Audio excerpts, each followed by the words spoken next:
Okay, hello everyone, and thank you so much for joining us today. My name is Mauricio Esteban. I'm part of the team at Novel Capital.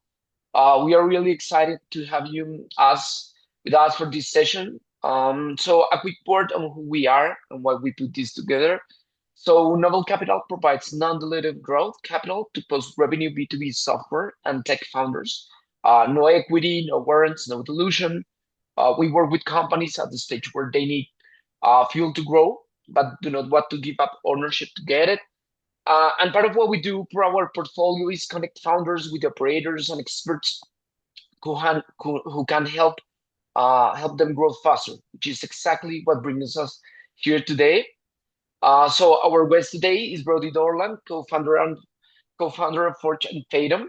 Forge Fathom is a strategic content and AI visibility agency that helps B2B companies get found and recommended by AI agents. They work with growth stage companies to make sure that when a buyer opens ChatGPT and describes a problem, your company is part of that answer. So before we dive in, before we get started, we will love for you to connect with us on LinkedIn. You can find us under Novel Capital and Forge Fathom. And throughout the session, please drop any questions into the Q&A box at the bottom of your screen, and we'll get to those at the end of the session. So nothing. Brody, thanks for being here, and the floor is yours. Awesome. All right, let me go ahead and get my screen shared. Give me a thumbs up. You guys can see my screen. Yep, we can see it. Awesome. Okay. All right, folks, we're going to get started here. So one thing I want to do before we get into the meat of the presentation, I'd love to just break the ice a little bit. In the chat window on Zoom, I'd love to hear where you guys are dialing in from. And then also, while you're answering that, if there is a burning AI visibility question in your mind, you've thought as you registered for this presentation, as you're here today, if you've got a burning question in your head related to AI visibility, or how we get found in the various AI engines, if there's something that you hoped I would answer today in this presentation, definitely feel free to throw it in the chat right now. Obviously, we're going to have questions at the end of the session, but if there's a burning question in your mind, go ahead and get it in the chat. I'd love to kind of see where you guys are coming from. Okay, let's kick things off. Obviously, the title of the presentation today, when your buyer asks AI about a problem you solve, are you the recommended solution? So let's dig into it. So the ground is shifting, folks. It's literally moved under our feet over the last 18 months. Buyers have started opening up a chat window instead of a search tab. Our website metrics have gotten really strange in the last 18 months. For some, pipeline has slowed with no visible explanation. For others, pipeline arrived from places nobody had a dashboard for, and a blind spot has emerged that we're all contending with now. And here's just a few stats to kind of paint the picture a little bit more clearly.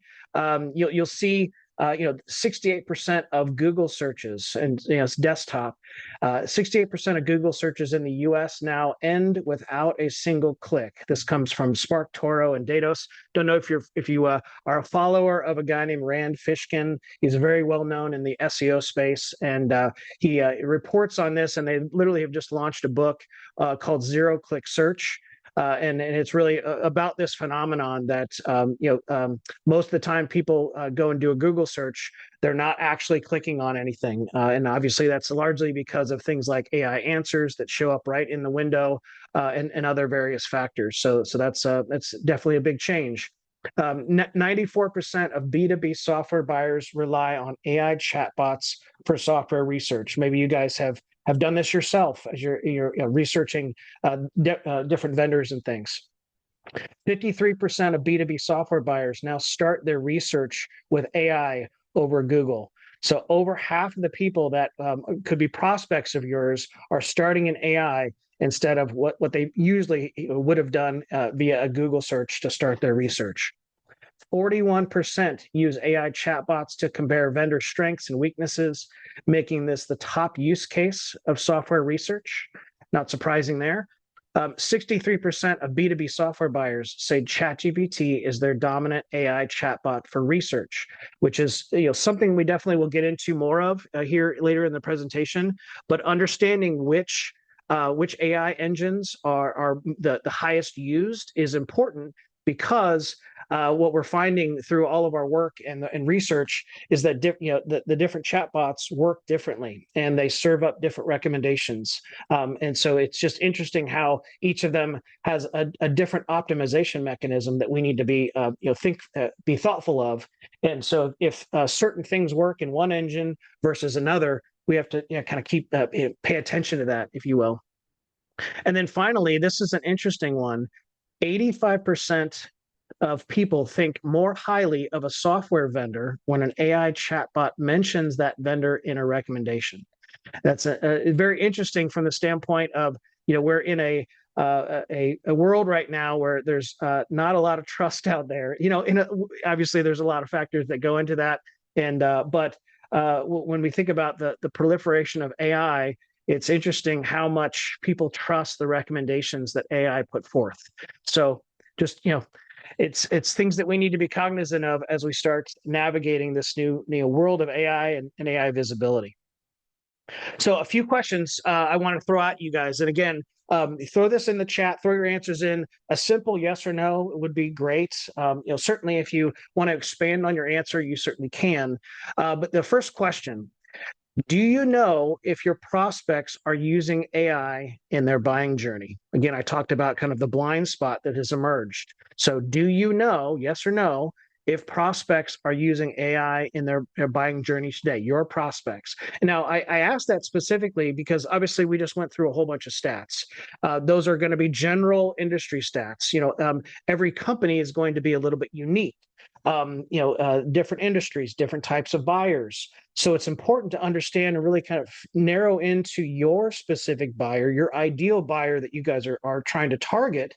We work with a lot of different types of companies in a lot of different industries. We regularly come across situations where the buyer that one of our clients is trying to target maybe a little bit less sophisticated, maybe a little less tech savvy. So maybe they're not going to be the norm when it comes to using AI tools to make do research or make purchase decisions. But other industries are going to be highly impacted by this. Certainly the SaaS tech space, those buyers are going to be much more tech savvy, very sophisticated. So they're likely going to be using AI pretty heavily in their buying journey and research process. So, it's important to kind of understand and try to hone in on what your particular buyers are doing, how they're using AI in their process. So, first question, do you know, yes or no? Secondly, are you asking them as part of your discovery conversations, your early calls, maybe, an initial demo call, those kinds of things? Are you having that conversation with them? Did they use AI as part of their research process? If they are, if they did, how did they use it? Literally asking them, what did you type in? Just out of curiosity, trying to get that information is really key. And we'll talk about this more a little bit later on in the process. But these are some things that you guys should start thinking about doing now. Physically asking folks how they're using AI, because the more we know, the better we can start optimizing for these scenarios. All right.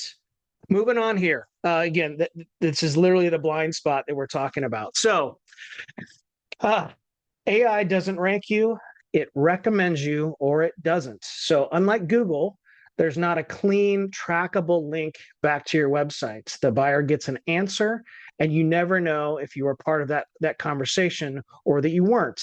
So when we think about the risks of this new situation that we're in right now, we kind of break them down to three main things here. One is invisibility. It's pretty easy to test whether AI knows you exist. You can literally ask ChatGPT, do you know my company? What do you know about it? Those kinds of things. So that's the easy part. But what we don't have clean data on on are how much it might be mentioning you or recommending you when other people are doing different searches. We don't have the same things that we had with Google, things like search impressions or clicks, to tell us whether we're showing up in these AI responses or not. We just don't have that data. So there's an invisibility factor that we have to figure out. Secondly, misrepresentation. Accuracy is a big deal. And if your company's been around a while, there's a good chance that there's outdated information floating around the web that can cause the AI to misrepresent you. Sorry. A good example of this is pricing. If you've changed pricing recently, you should probably go check where you might have posted that pricing information on other sites. Think about G2, Capterra, those kinds of sites. When you set up your profile, you do have the option to put pricing in there, or at least basic pricing information. If you've changed pricing, is your G2 profile still showing the old stuff? And again, as AI starts to look at your entire digital footprint, it's going to get confused if it's got conflicting answers out there in terms of how much what your pricing is. And then lastly, commoditization. If you look like every other competitor, you're not really giving AI any reason to recommend you. So, you really want to figure out how you can stand out. We'll talk more about this later on, really thinking about your differentiation and giving, really being clear on why you're different, how you're different, your unique points of view, so that AI has something to recommend and set you apart from other competitors out there. So, overall, we don't have near as much visibility into this new buyer behavior that we used to with Google. And, it's something that we're all contending with right now. So there's a hidden cost with all of this. The deals you're losing don't show up in your pipeline. It's not like you have a lost before it started column in your CRM. Now, a lack of AI visibility can be a big problem for your pipeline, especially as more and more buyers use it for their research. And, historically, when we needed more pipeline, we would do a variety of ththings. We would throw more money into our ads. We would add sales reps, more headcount. We would create a new content engine. Certainly, a lot of times people are thinking, okay, we can throw tools at it to fix the pipeline problem, and it's almost an instinct. It's a default reaction when pipeline slows. And again, nowadays with AI being what it is, we don't have any visibility into this situation, and so a lot of times people are going to default to that natural instinct of spending more in other areas. Well, AI visibility, kind of this new AI layer, is kind of the new shiny tactic that people are going to naturally try to throw money at. And really, the thing I want to reiterate here is that you need to be ready to make these, make the expenditures in this particular area. It is very much kind of a new shiny tactic. There's a lot of hype around, optimizing for AI, but the caution here is really to think about it this way. AI is essentially a mirror. It's a reflection of your brand's online presence. And if you haven't established a clear position or clear positioning about who you are, who you serve, and why you're different, any budget you spend on AI visibility might be wasted. Now, my team at Forge and Fathom, we've run hundreds of assessments on B2B companies, and in many cases, poor visibility scores tell us these companies need to do some foundational work before you start spending on AI visibility. A few things that we find, across a lot of different clients. Many companies need to get tighter on their ICP and buyer personas. They need to sharpen their positioning and differentiation. Often they need to get more consistent with how they talk about their company and their products. That the company story, they really need to get tight on that and be consistent with it. And then they need to focus on delivering a product that customers will talk about unsolicited. The word of mouth engine has never been more important, and getting other people to talk about you online, whether it's things like reviews, people mentioning you on something like Reddit, those kinds of things. All of those are signals that get sent to the AI engines when they consume them that essentially build out your evidence layer. And again, keying in on that last bullet, AI engines, because they rely on things like G2 and Capterra reviews to make recommendations, it's really important that you get those solid reviews. I actually heard a story from someone that's kind of in this whole AI visibility and SEO world, and he actually talked about some research they did on their specific company. They had over 200 reviews in G2, and they only had one negative review back from like 2017, and ChatGPT actually referenced it in an AI answered as something to be cautious about when working with this company. So even one negative review can create kind of a hedging situation within the engines. So just something, again, we need to be cognizant of. Now, another thing that we need to think about, there is literally a mindset shift that we have to think about with this new AI visibility world. It's very common for folks to say, okay, this is just SEO with a new coat of paint. And that's actually not the case. Certainly, I will agree that there's some overlap between the two disciplines, especially when it comes to technical optimization of your website. But I do feel strongly that SEO and AI optimization are literally different ball games. Now let's walk through this comparison real quick. So first off, we've got the job of these two things between SEO and whether we call it AEO, GEO, AI visibility. Obviously, there's a lot of acronyms floating around here. I'm just going to call it AI right now. So the job of SEO was to be findable, to make your website, your brand findable, and your content findable. For AI, the job is to be recommendable. What the buyer gets for SEO, a list of links to explore. For AI, a synthesized answer. Who chooses? The buyer picks a winner for SEO. For AI pre-selects a short list. How you win. For SEO, rank higher than your rivals. For AI, get recommended consistently. We'll be talking about that more here in a bit. What it matches. For SEO, it's matching keywords and phrases. For AEO, relevant passages across the web, literally chunks of text, not individual keywords or phrases, literally chunks of text. Think of a paragraph. That's why the whole, maybe if you've gotten into this world at all, you hear a lot about FAQs being a really good format, and that's true. They are literally looking at passages of text that have meaning and context.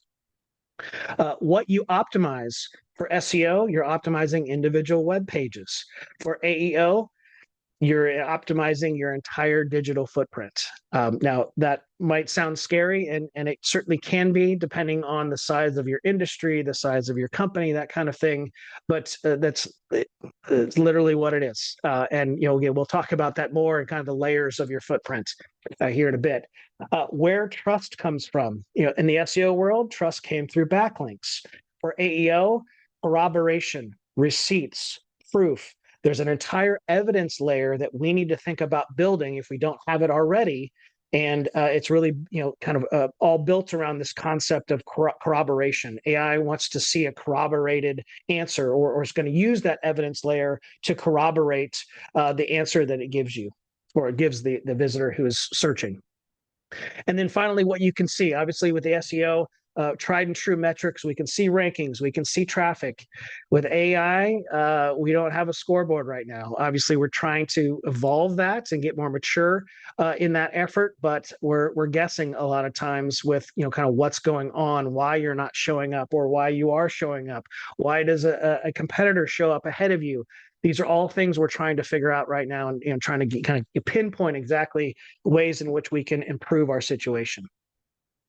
So as you can see, the fact that we're dealing with, your entire digital footprint, you really you shouldn't just hand this off to an SEO team. Literally, there's multiple functions of your go-to-market motion. You've got your marketing, you've got sales, you've got your customer success, your post-sale customer advocacy, all of those folks are involved in this process. So it's very short-sighted to think that, SEO, your SEO resource can just handle this.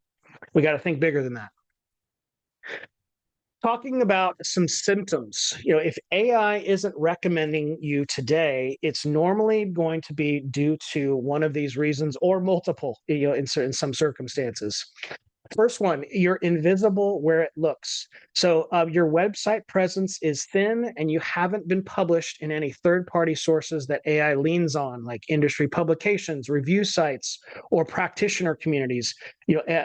If they don't find that third-party endorsement, then AI is actually going to assume that you're not a serious option, and that, they're not going to have that corroborated evidence and the confidence to put you in their answers. Next one, nothing you've published speaks the buyer's language. You could have plenty of content and still never surface because none of it maps to the actual question that was typed in the AI engine.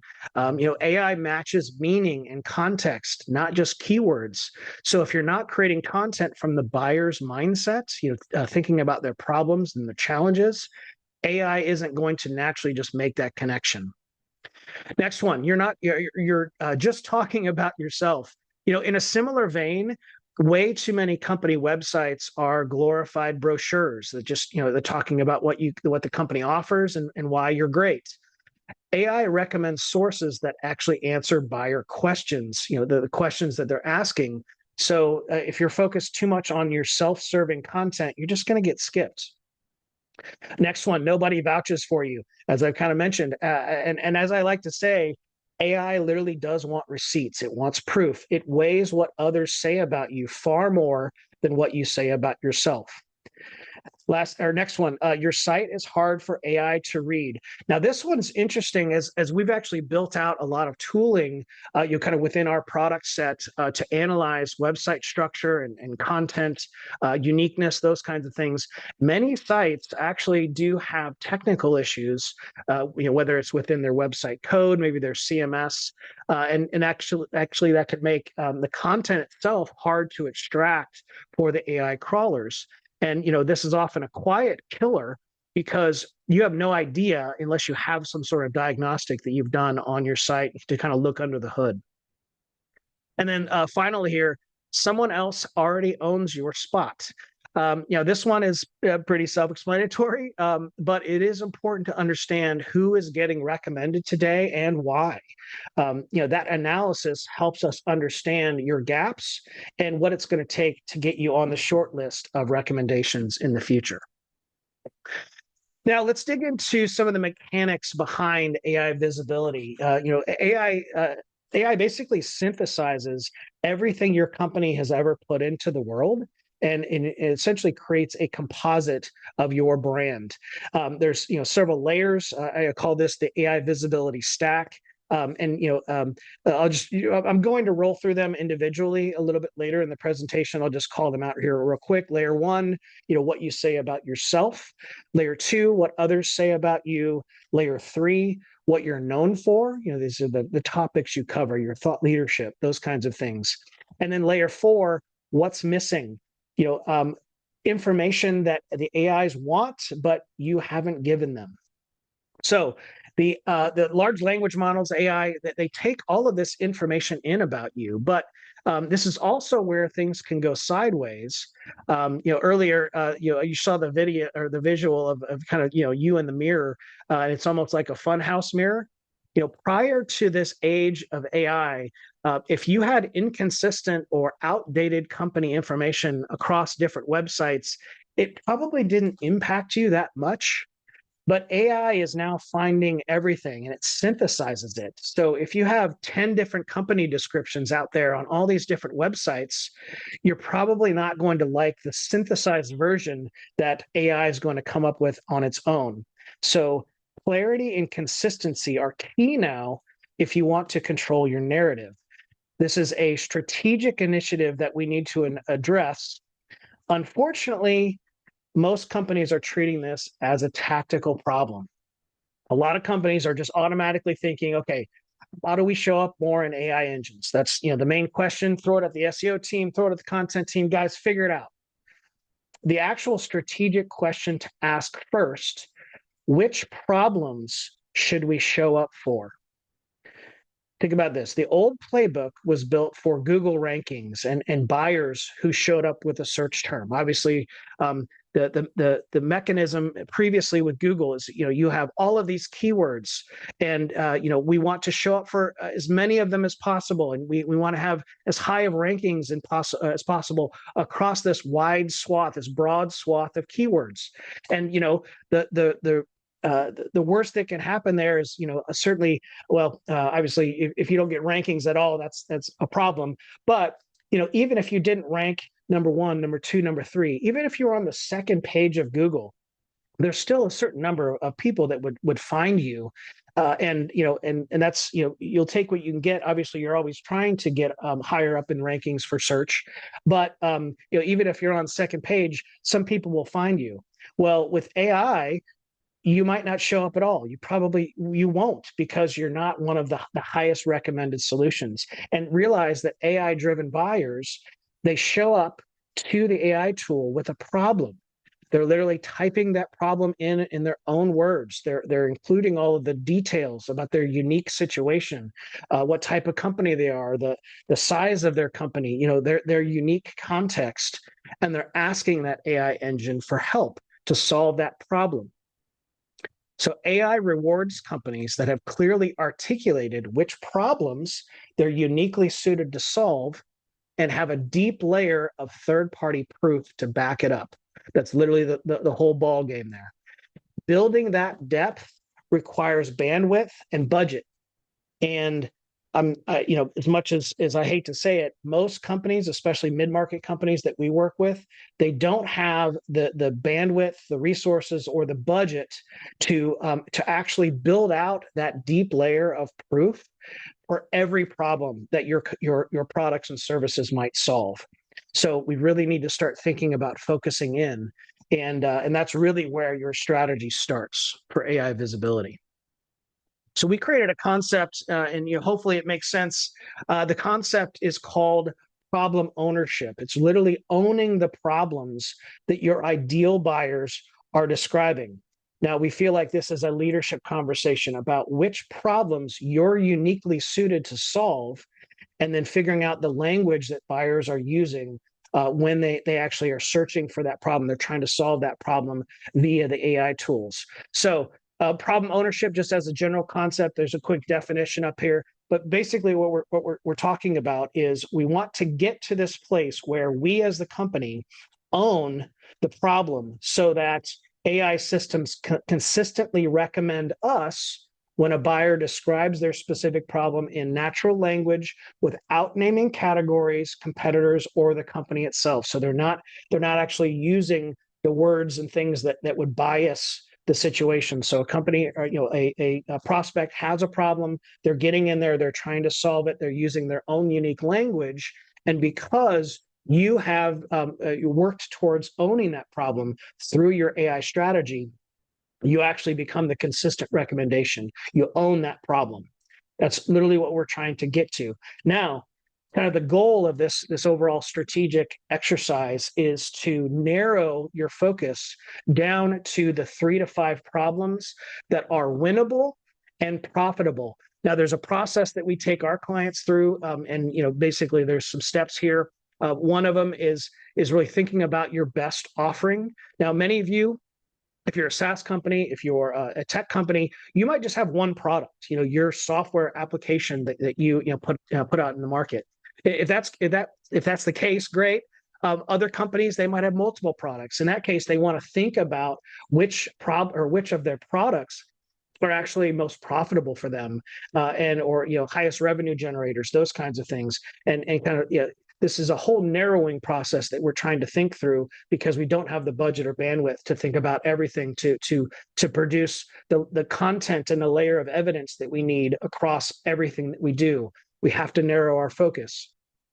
Second piece here is thinking about the unique features or IP that differentiates your products, your services, those kinds of things. Whatever we've defined as our best offering, what are the unique features of that offering that we can really key in on and talk about, because it's going to uniquely solve the problem more so than competitors. So the unique IP is a big part of this. Obviously, we want to think about the target buyers that we're going after, whether it's your ICP or specific buyers within that ICP segment. Who is the ideal buyer for us? Who is what problems are they most likely to type in, and how does that then relate to our offerings? So essentially, this exercise is narrowing our focus down to a list of 3 to 5 problems that are winnable and profitable. Obviously, the profitable part is pretty self-explanatory. Winnable, let me just quickly talk about that. You might find that through this process, as we're thinking about this from a strategic standpoint, that you do have a problem in mind that you uniquely solve, but it's already saturated because of the competitive landscape. There's competitors out there that are already owning that problem. Well, how do you need to navigate that? Do you actually need to find some white space that might be a little bit of a different angle that you can go own, because the current problem is already owned by your competitors? So again, it's all part of that process that we go through, and thinking strategically about the problems that we're going to solve going forward. I did want to key in on a real world example here to kind of really drive this point home. So this is a client that we started working with a while back. Here's a quick profile on the client itself. They are a provider of CRM platform for nonprofits. It's kind of a niche within the overall larger CRM landscape. They have some unique differentiation. Again, when I talked about unique IP, one of they specifically have a unique technology that they've built that keeps recurring donations from failing. Again, this is the nonprofit world, so it's really important that they, their customers don't have failing donations on a regular basis for things like expired credit cards, that kind of thing. Obviously, they're ICP nonprofits in kind of the 1 million to 10 million revenue range in recurring donations. So if they lose monthly donors due to failed payments, that kind of thing, that's a big problem for this particular ICP. So we're kind of really narrowing into that focus. And the core problem is why is our monthly donor retention rate decreasing every month? So that might be something, at least kind of the base of a problem statement that someone in their ICP would go and type in to a search engine. So this was before when we first started working with them, doing an initial scan here. And so our monthly donors are lapsing faster than we can replace them. Our team is manually reconciling across 5 different tools, and I can't tell which campaigns are actually working until weeks after they end. So in our particular system, break the problem down into different buyer stages. So thinking about understanding the problem, exploring solutions, choosing a vendor. A particular so these are the queries that we actually ran as part of kind of the simulated journey. And what we found is that they actually show up 0 times across this entire journey. So when we think about why that's the case, they've literally spent years creating content focused on ranking #1 in Google for terms like best CRM for nonprofits or all-in-one fundraising platform. These are category terms. When their buyers now open AI and describe their donor retention problem, in those moments, our client is currently invisible.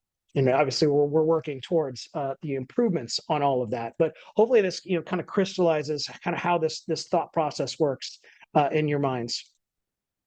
So, as a next step, when we've defined the problems that we're going to start going after, the next step is to think about an audit, basically an assessment to find the layer that is costing you the recommendations. A little teaser for later, we actually have a tool, AI 360 Snapshot, which I'm going to make available to you guys. But I'll talk more about that later. But for now, I want to walk through the different layers so everybody has a really good understanding of the types of things that we need to start optimizing for. Layer number one, what you say about yourself. So these are your own signals, and actually this is the only layer that you fully control, because obviously there's other layers, third party. We'll get to that here in a minute. So within this layer, we've got a few different factors kind of categorized here. First off, we think about your edge. What is your unique story, your market positioning, your unique value proposition? Thinking about the product descriptions and your company descriptions, being really consistent with those. What's your ownable IP, things that set you apart, things that you guys own specifically, unique points of view, proprietary data. Pardon me. These kinds of things are huge, and you really need to get very clear on what you guys have that is unique, that gives you the edge, because the AI tools are very much going to want that in order to help you win a recommendation over competitors that might not have this unique point of view or this unique proprietary data or unique features. So you need to be really explicit about that. Thinking about your buyers, who exactly do you serve? Your ICP definition, your buyer personas, these things need to be really robust, really tight. You need to be very specific about these.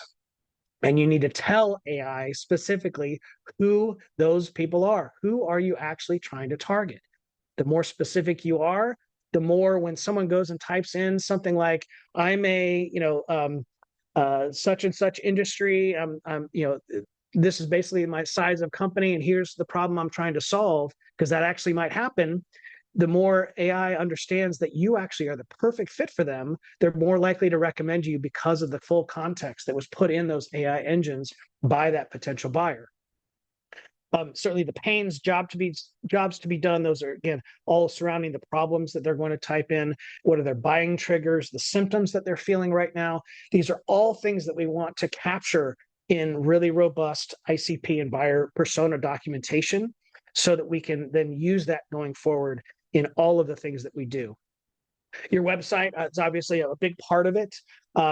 Does your website make it obvious what your differentiation is, your edge, who you're targeting? You need to be really specific about that on your site, literally on the hero of your homepage. You need to spell out exactly what you do, who you're for, who you're targeting. Those things, it's such a big part of this whole new AI visibility arena. Um, the homepage needs to pass the clarity test. We literally have a specificity analysis engine built into our tool set. Your product and service pages need to be built in specific ways, and then obviously we want some proof and some case studies on there on your site itself.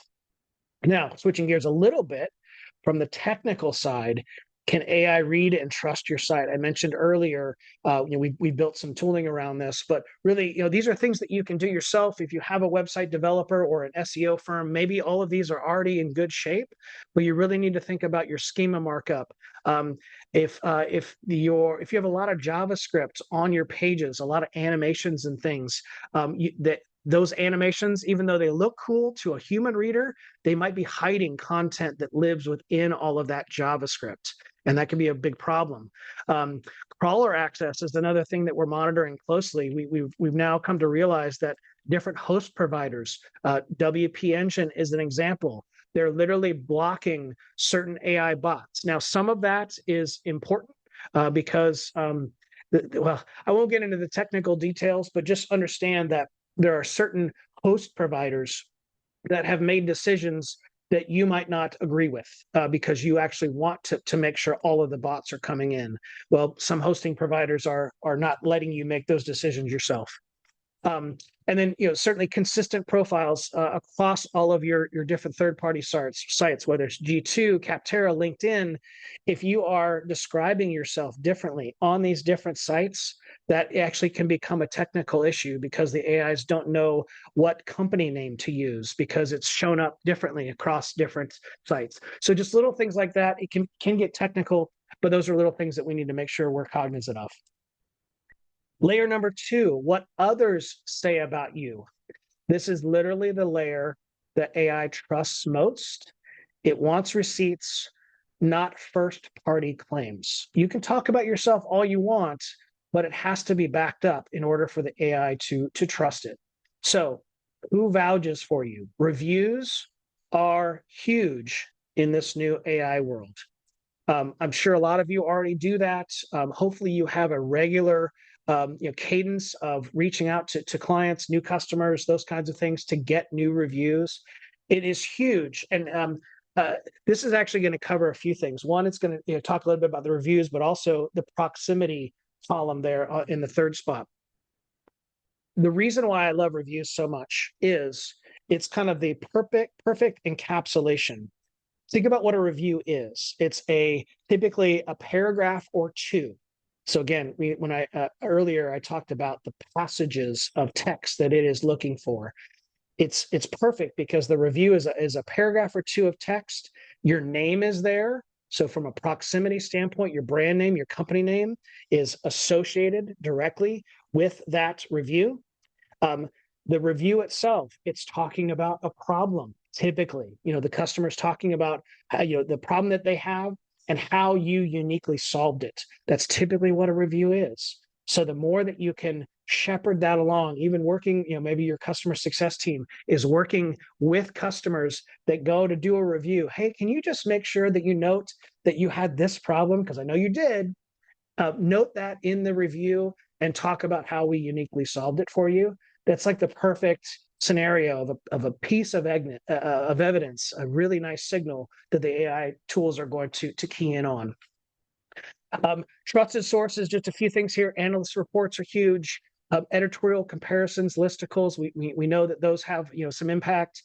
Industry and trade publications. Obviously, there's could be some budget associated with your participation in different industry and trade publication scenarios. I get that, but you probably should be doing that anyway. But know that those expenditures, putting budget towards those things have now an even better benefit, a greater benefit than they did previously because of how much AI ingests the content that it finds.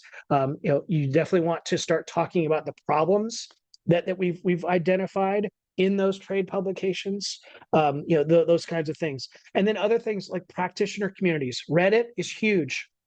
Reddit is by far one of the top cited sources. It has been for years with Google, but now the AI engines are really digging Reddit, and they are using the conversations that happen on Reddit to provide or to learn from. It's a big part of their training data, and you might find that you actually have some amazing subreddits that are literally a group of your exact type of buyer that are having conversations about your industry, about your types of products, and honestly about the problems that they're having. That's a lot of times what people are going to Reddit for, is to get feedback, to get problem solved. Hey, how are you guys handling XYZ problem? That can be an amazing source for mining problem information. Proximity, I talked about a little bit, but I do want to reiterate. Having your brand name in close proximity to an actual product statement or a problem explanation and how you solve it, that proximity is the good stuff. And so you want to start trying to craft that and be intentional about having your brand name close to buyer language as much as possible. And then, kind of where do we start here? Obviously, this could look a lot different depending on your client or who you are, your industry, those kinds of things. But you very much might need to prioritize sources that the AI already cites. You might need to seed reviews from your happy customers, pursuing realistic editorial guest spots, and then think about starting to build a community footprint. Reddit might be a really good place to start there. Layer 3, what you're known for. It looks like I just did a time check. I do need to speed up a bit. So layer 3 is what you're known for. So think about the content that you are putting out there, the topics you cover. What are you an expert in? How has AI categorized you thus far? Because you typically create content or talk about certain topics. It's good to know kind of where you're at. And honestly, AI has already decided what you're known for because of what you've put out there, but is that actually correct? And is it correct going forward? Because you really need to start thinking about narrowing your focus to certain problems that you solve uniquely. So, uh, just I'm going to continue here because I need to keep moving. Where is your authority footprint today? You might have your own blog, a content engine of some sort, LinkedIn, podcasts. You might have a YouTube channel out there, guest articles, interviews. You probably have some sort of footprint today, but what does that footprint need to look like going forward? And then alignment, again, thinking about all the things you're doing today, how much of what is out there aligns with the problems that you're going to focus on going forward. And lastly, the last layer here is what's missing. So we looked at the 3 layers previously. There's probably, when you go through an audit and an assessment of those 3 layers, you now land on this: what's missing? What content gaps do we have? What first party gaps do we have? Case studies, outcomes. Do we have enough evidence on our site, or are we just talking about ourselves? Do we have enough third party evidence out there? Reviews, analyst coverage, those kinds of things. And then, based on everything that we might need to do, what's the sequence that we need to look at going forward to start closing these gaps? And certainly one of the best ways to do that is to kind of understand where we're at from a measurement standpoint, and understand where our competitors are at. Where are we losing? What are competitors doing that are obviously putting them ahead of us, and starting to sequence accordingly. So from a measurement standpoint, you can't fix what you haven't measured. One thing that we have found as this new AI visibility practice has matured, there are certain types of metrics that are kind of coming to the forefront that people are starting to measure and track on a regular basis. Things like share of voice, citation frequency, sentiment scores. And these are output metrics, that they'll tell you what happened, but they don't necessarily tell you why or what to fix. We actually take a little bit different approach. We don't worry about some of these metrics so much because honestly, they're kind of vanity metrics, if you will. Our measurement process is really about around 3 different things. One, visibility. Are you showing up at all for the problems that you're trying to show up for those problems that you want to focus on going forward? And again, you want to figure that out without you naming yourself, without you throwing in category language, those kinds of things. Are you showing up at all when someone just types a problem in that they have that you solve? Next, accuracy. When AI does describe you, is their description of you accurate? If they say that XYZ company, your company would be a good solution for a particular buyer problem, is the explanation of why align with how you would describe it? How your sales team would pitch you. You want to, hopefully what you've put out there is as accurate as what you would say when you're actually interacting with a prospect. And then credibility. Does AI recommend you over alternatives, or does it treat you as interchangeable? We really want to understand the competitive landscape for the problems that you guys are trying to target going forward, and understand exactly why or why not. Do you have enough credibility for AI to recommend you consistently? That's what we really want to understand. There are some habits that you can start forming today from just a measurement standpoint. The one thing, or a few things that I recommend you guys do right away, even starting this week, setting some baselines. So things like hopping in GA4 and understanding something like branded search. Branded search is when someone goes to Google, they know your name and they just type your company name in the search engine in Google, and then they hit your site. Branded search is probably one of the best things to benchmark, because we have so much little visibility in terms of what's happening in the actual AI engines themselves. We can hope that an AI engine recommends your brand. It actually mentions your company name, and someone immediately goes over to Google. They type your company name in the search and immediately go to your site. Obviously, Google is getting credit for the visits, but they actually came from AI. AI is what introduced them to your brand name. So that branded search is actually something you want to try to start benchmarking now. And if you start seeing a lift over time, we can probably make some correlations that AI is helping us in that vein. Certainly tracking within Google Analytics, tracking things like referrals from ChatGPT, Perplexity, those referral visits. GA4 recently added a new default channel grouping for AI Assistant, which is really nice because at least we now have a better understanding of, or at least we have a dedicated place, a dedicated segment that we can go and see exactly how much traffic is coming from different AI assistants, which is great. But they're also not sending a whole lot of traffic because people are reading the information, they're reading an answer, and then going and finding you in a different a different path. Main thing there: watch for monthly trends. Don't necessarily worry about daily numbers. The last thing I'll mention here: capturing voice of customer information.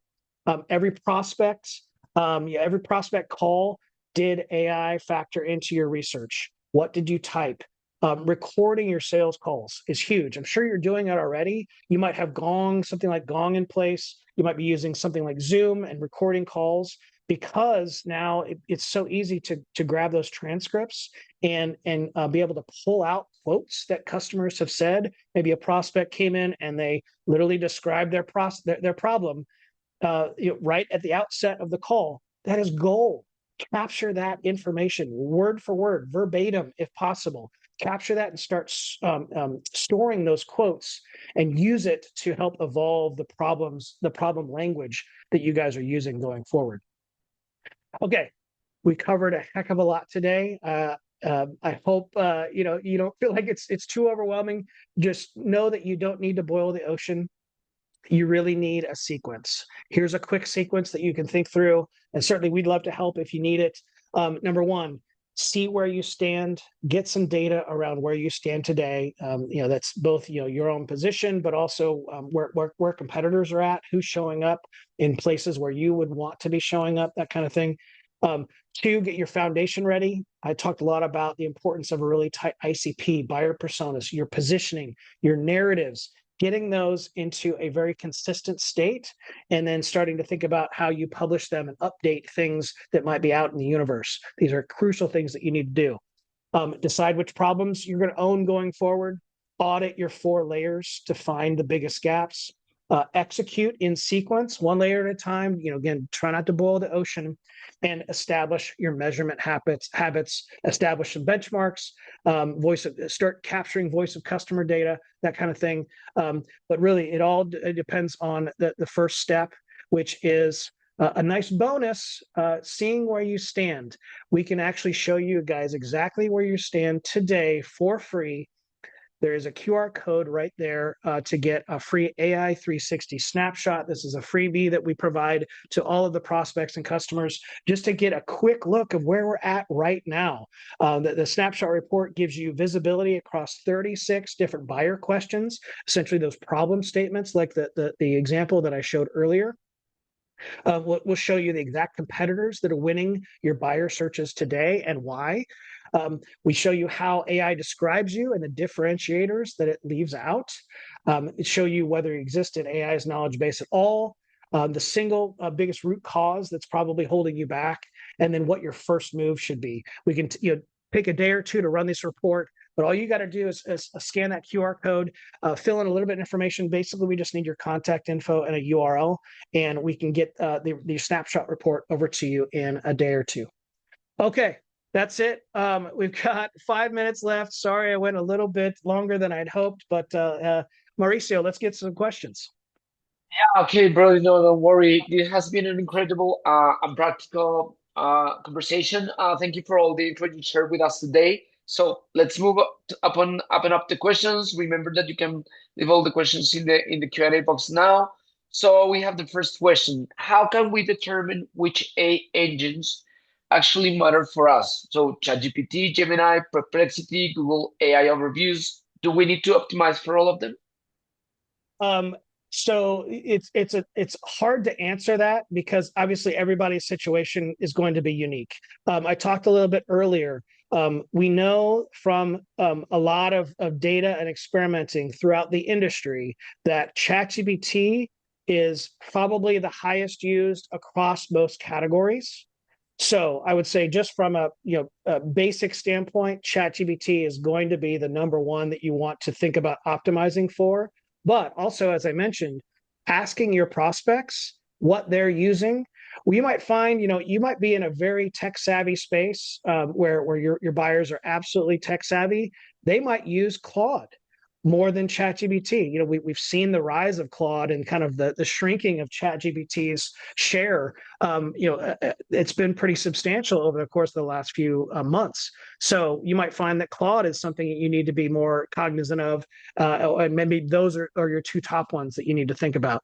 But other things like AI overviews, those are going to be pretty standard. Trying to get in AI overviews because Google is still the monster. Even though these AI engines are getting a lot of hype, Google is still very much the king, and you still need to have SEO. You still need to be thinking about that.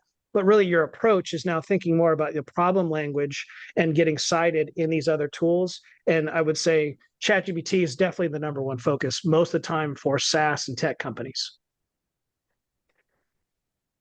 Okay. Okay, let's go to another questions. So, how should we think about budgeting resources for this effort? Who should audit internally? Yeah, budgeting can be certainly tricky. There very well might be things that you guys can do internally. When you've gone through the process, you've assessed where you guys are at today, whether it's through our tool or there's a lot of things that you guys can do yourselves. When you've kind of assessed where you're at today, you've got a good strategy of what you want to go do going forward. It's really about where your biggest gaps are. If your biggest gaps are your website, you just haven't really focused as much as you need to on website for your or content for your website, then that's where your budget needs to go.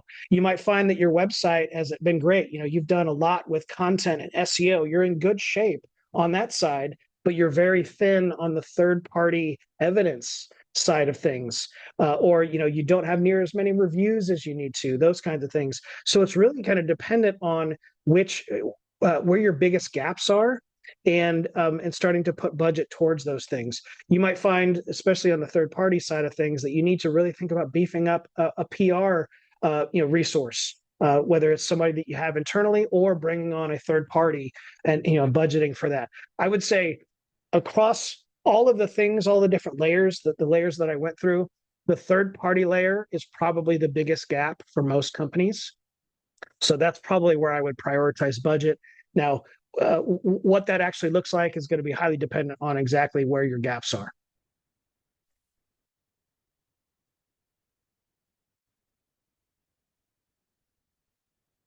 Can't hear you.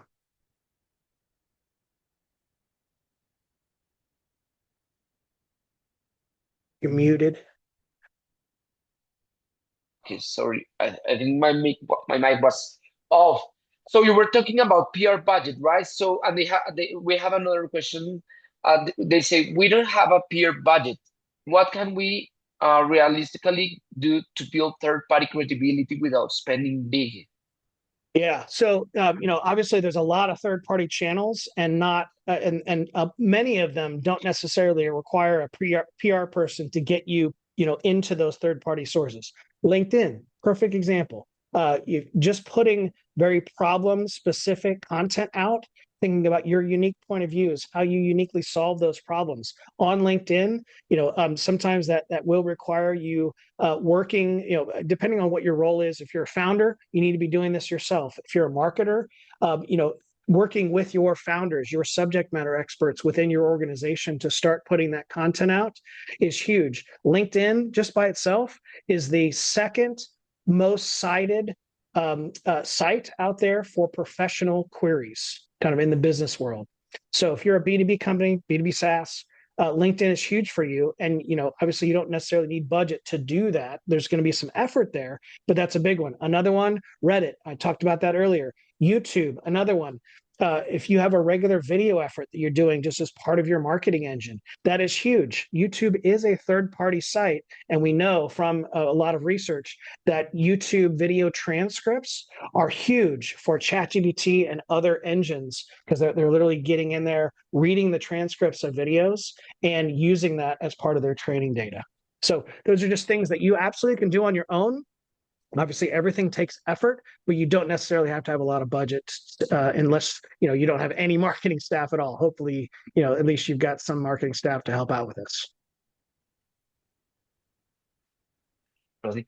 So we go to the last question. So you have given us a lot to think about today. If we want to get started right now, what is the very first thing we should do?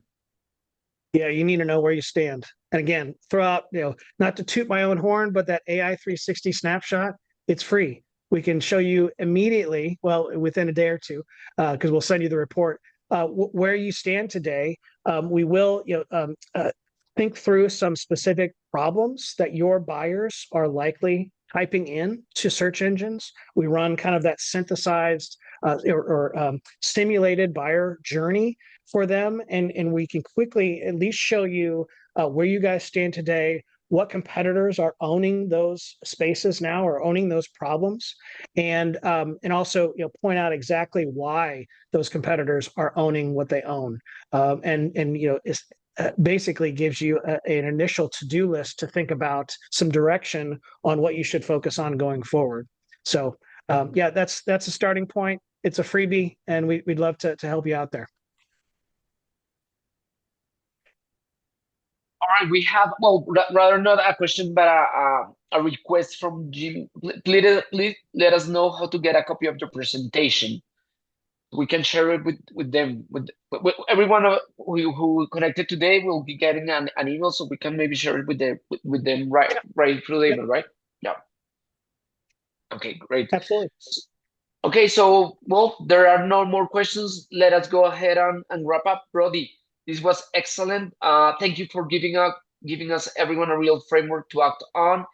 Uh, if you would like to continue the conversation with Brody and the Fortune Fathom team or with us at Novel, please reach out on LinkedIn. You can find us at Novel Capital and Fortune Fathom. Thanks everyone for your time today.